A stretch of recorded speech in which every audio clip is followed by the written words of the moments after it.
On the day of her execution, Emilia Drakon decided that the only thing worse than being born an evil sorceress was being born a kind one. If she'd been a little less kind, the woman Emilia loved would have never had the chance to betray her.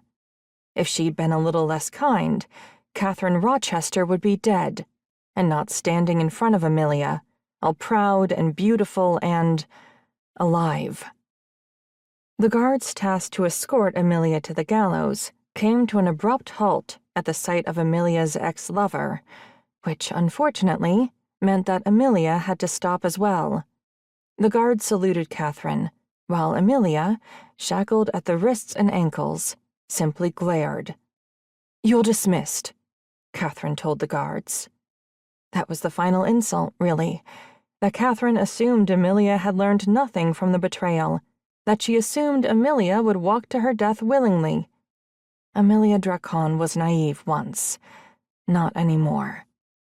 "Admiral," one guard said, "with all due respect, she's—" "I know what she is," Catherine said. "More so than you, I assure you." "Yes, Admiral," the guard said. Even so, he hesitated. "But we were ordered to keep 14 armed guards around her at all times." Catherine folded her hands tightly behind her back and lifted her chin, her long blonde hair glittering like gold in the sun. "And I, as your admiral, am belaying that order," she said. "Are you questioning my authority?" "No, Admiral," the guard said quickly. "I would never."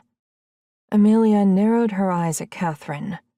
Only a few months earlier, she'd been enamored by the pride that glowed in Catherine's beautiful, light blue eyes. Now, she despised it. The guards, of course, followed Catherine's orders, like the mindless fools they were.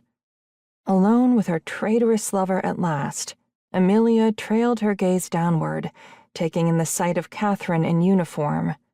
Perhaps, if Catherine had been dressed like this, and not injured and bleeding, when they brought her to Emilia, she would have known better. In that pressed blue waistcoat that made her blue eyes sparkle like the sea itself, it was obvious where Catherine's loyalties lay. Though Emilia couldn't see the crowd from where she stood, their chants rung out, clear as a bell,